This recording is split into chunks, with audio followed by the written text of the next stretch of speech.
A paz de Cristo, meu irmão, minha irmã, que Deus possa te abençoar. Quero te pedir, antes de mais nada, que você possa se inscrever, apertar em todas as notificações para que você possa receber todo o nosso conteúdo, que você possa também curtir, que você possa comentar e que você possa fazer algo para o reino do Senhor, que é compartilhar. Compartilhe esse vídeo que está por vir, não deixe de semear na vida das pessoas. Muita gente necessita ouvir a palavra de Deus. Então você que já está inscrito no canal, amém, Deus te abençoe. Você que não está e vê nossos vídeos, quantas pessoas veem nossos vídeos e veem os versículos da manhã, também os nossos shorts, todo dia às 6 horas da manhã são lançados, que não estão inscritos. Deus abençoe e abençoe a vida de outro também. Amém? Que Deus possa te abençoar rica e abundantemente. Pode rodar a vinheta em nome de Jesus. Deus abençoe.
Possamos abrir o nosso coração e permitir Deus falar conosco. Eu quero trazer uma pequena palavra nesta noite. Não quero aqui me estender. Eu vou convidar você a estar de pé em reverência à palavra de Deus.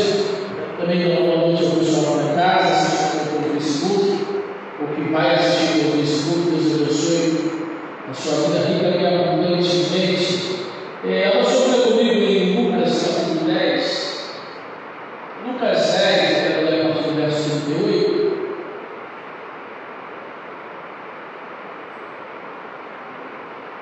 Lucas 10, 38. Uma história bastante conhecida. Vou falar aqui sobre Marta e Maria. Eu quero pensar com os irmãos nessa quarta-feira chuvosa. Você poderia ficar em casa, mas você veio para a casa do Pai.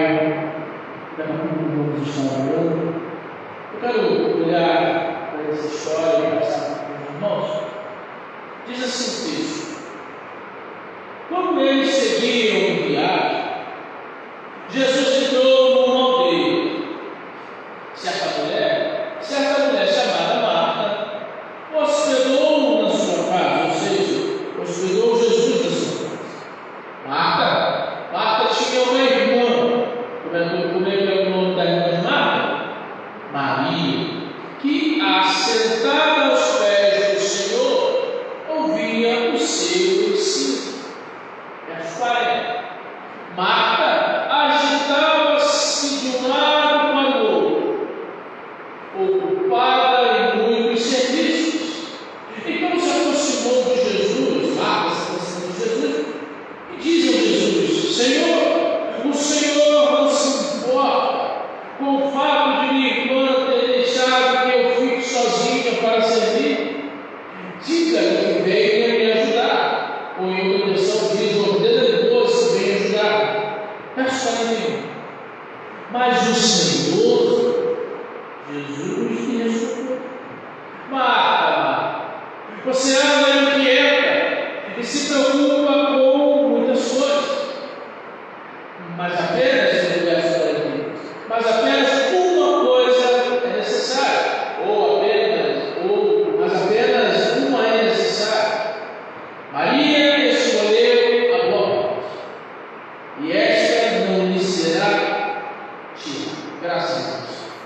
nossos olhos, Pai, nós precisamos ouvir a tua voz. Nós viemos à tua casa para ouvir a tua voz, porque há uma necessidade em nós de ouvirmos a tua voz, porque a tua voz, ela calma o nosso coração, a tua voz, ela nos traz direção, nos traz norte. Então nós te pedimos que a tua voz seja ouvida nessa noite, que não seja a minha voz a ser ouvida, porque como homem falho e pecador, nós precisamos ouvir a tua voz. Fala conosco, ministra os nossos corações. Nós queremos ser aquecidos pela tua palavra nesta noite. Nós oramos em nome de Jesus e que todos digam amém. Você pode se sentar aqui, obrigado. O que Deus espera de nós? Será que você já fez essa pergunta? O que Deus espera de mim? O que Deus espera de nós? E eu penso, queridos, que essa pergunta, ela precisa estar presente na nossa vida. Quase que diariamente nós precisamos nos perguntar: o que Deus espera de mim? Essa pergunta ela se torna relevante quando nós olhamos para os cristãos modernos e nós vemos e observamos o seu andar, a sua conduta, o seu modo que pode ser até mesmo conflitante com a palavra de Deus. Nós conhecemos muitos homens de Deus, mulheres de Deus, que vivem uma vida, que vivem um comportamento muito diferente daquele escrito na palavra de Deus. E por isso, nós precisamos nos perguntar: o que Deus espera de mim? Dentro das igrejas dos tempos evangélicos, nós temos vários tipos de cristãos. Por exemplo, nós temos o cristão, o crente legalista. O legalista, que é preso nas regrinhas impostas e zela por elas com todo o fervor. Nós temos também o religioso, que se acha mais santo do que o Espírito Santo. Com certeza você conhece gente assim, que se sente mais santo do que o Espírito Santo, que se acha a última Coca-Cola do deserto, se acha o maioral do maioral. Pois é, dentro da igreja nós temos pessoas como essa. No último sábado, já eu estava falando, no nosso congresso de jovens, eu estava na galeria servindo no congresso. Mas tem coisas que, me perdoem, eu não consigo, não entra na minha cabeça. Eu fui a um determinado local e lá tinha um dos homens que iriam se apresentar no congresso. E o homem ele estava reparcelado na cadeira, igual um artista, uma celebridade, gospel, e as pessoas queriam tirar uma foto, queriam cumprimentar, e a pessoa um pouco distante. Nós vemos muito isso no nosso evangelho. Essas pessoas que se acham mais do que o próprio Espírito Santo,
que esquece de servir ao nome da honra.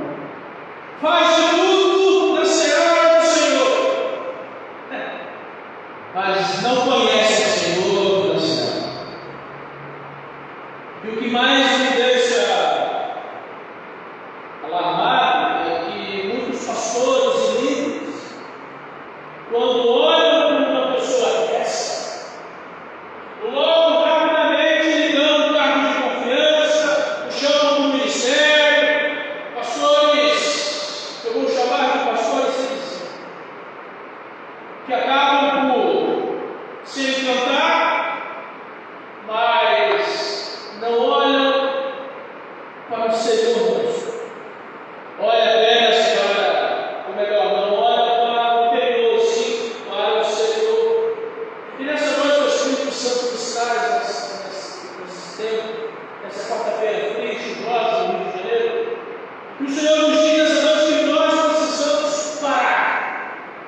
Eu e você, nós precisamos parar e olhar para a nossa vida.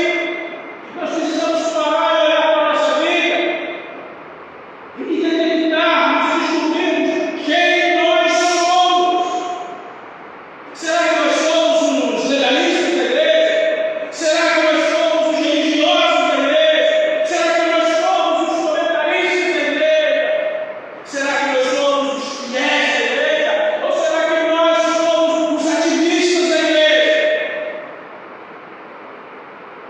Quem nós somos? Deixa-me dizer uma coisa: é um grande engano. É um grande engano pensar que Deus quer somente a nossa mão de obra no seu reino. É um grande engano nós acharmos isso. É um grande engano pensar que Deus quer somente que sirvamos no seu reino.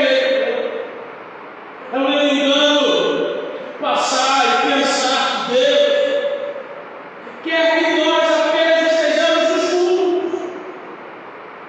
Não, porque você está na igreja. É lógico que nós temos que estar na igreja. Mas não é apenas estar na igreja. Não é apenas nos reunirmos num corpo como esse, bonito, arrumado, caprichado, para cultuar a Deus. Não é somente isso. É um grande engano pensar que Deus quer somente que nós estejamos nos cultos, que prestemos ajuda ao próximo. Eu digo nessa noite que Deus quer tudo isso e muito mais. Deus ele quer muito mais do que somente isso. Aí agora nós vamos olhar para essa história que nós temos. Lucas capítulo de número 10. Porque o doutor Lucas ele escreve essa história, ele diz que Jesus ele está entrando numa aldeia chamada Betânia. E uma mulher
que a resposta que Jesus deu a ela não esperava.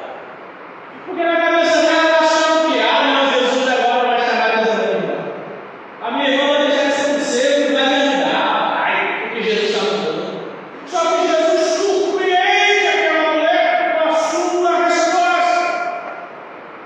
Mas, pense comigo. Quem convidou Jesus para a sua casa? O texto vai dizer que quem convidou Jesus para a sua casa foi a Marta. Mas quem dava atenção para Jesus naquela casa? Maria. Marta faz o convite, mas quem dá atenção para Jesus na casa é Maria. Isso me ensina algo, e que eu quero compartilhar com vocês. Isso me ensina algo. O que isso me ensina? Me ensina que nem sempre quem convida Jesus para a sua casa dá atenção a ele. Marta convida, mas não dá atenção. Maria, que já teve a história, se assenta para ouvir Jesus.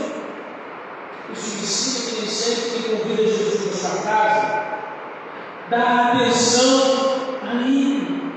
Embora Marta tivesse feito o convite, ela estava tão preocupada com mostrar serviço para Jesus do que lhe dá atenção. Será que nós hoje, não somos assim, não estamos nesse nível? Será que nós não estamos dentro da igreja querendo mostrar serviço para Jesus? Porque tem muitos dentro da igreja querendo fazer de tudo, mostrar serviço, como se fosse promoção. Não, o pastor está vendo, ele vai me promover, nós somos no reino de Deus. Jesus está vendo nós que ele sabe. E nós precisamos ser sinceros. Será que nós não estamos querendo mostrar serviço para ele? E muitas das vezes nós perdemos tempo com isso e não damos atenção a ele. Nós servimos o mesmo Deus. Nós nos ajudamos de um lado para o outro, de um ministério ao outro, e nós nos esquecemos do principal, que é o próprio Cristo. Pense e responda para você mesmo: será que Deus quer que sejamos filhos agitados e não priorizem? Será que Deus quer que sejamos ativistas dentro das igrejas? Afinal, o que Deus quer de nós? O que Deus deseja da minha vida? E sem dúvida essa pergunta se torna fácil de responder, porque o próprio Deus já deixou registrado na sua palavra a resposta. O que Deus quer de mim, pregador? Provérbios 23, verso 26. O provérbio ele vai dizer: dá-me, filho meu, o teu coração.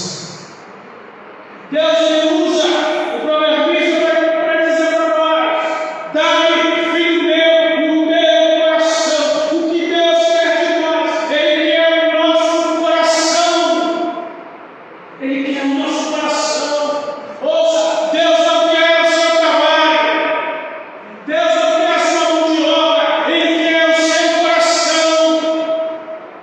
É lógico, eu preciso dizer isso. É lógico que nós devemos servir Deus. É lógico que nós temos que ter o coração da palavra de Deus. Que nós temos que olhar para o lado, servir ao nosso próximo.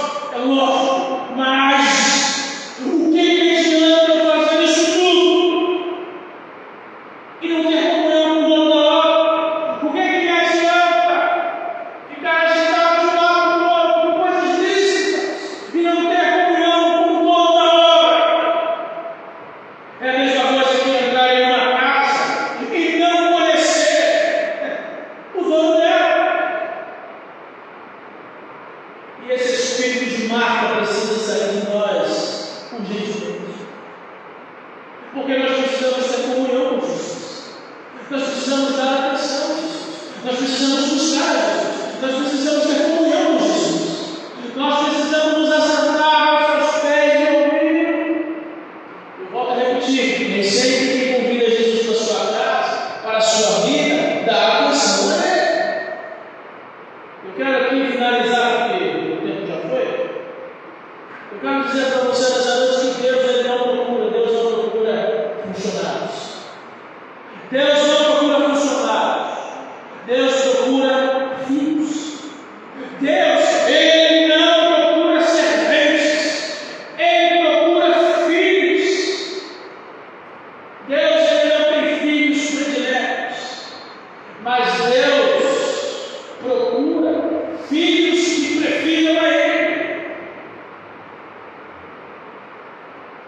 diz a canção que nós cantamos, muitos querem suas mãos, nós só queremos os seus pés.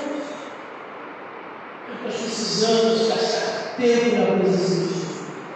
Nós precisamos gastar tempo em buscar o dono da obra.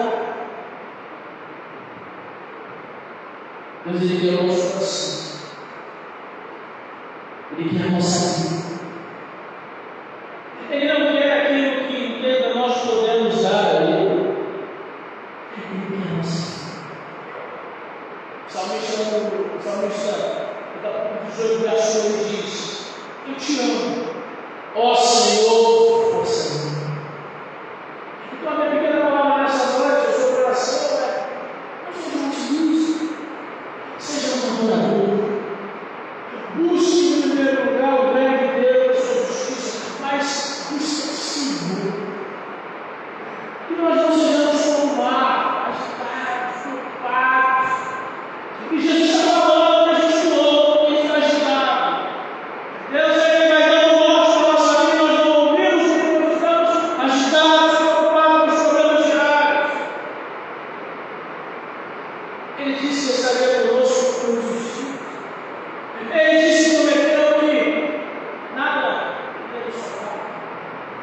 Ele cuida da nossa vida. E o que cabe a nós fazer é descansar e confiar, porque Ele sabe o que vai fazer na nossa vida.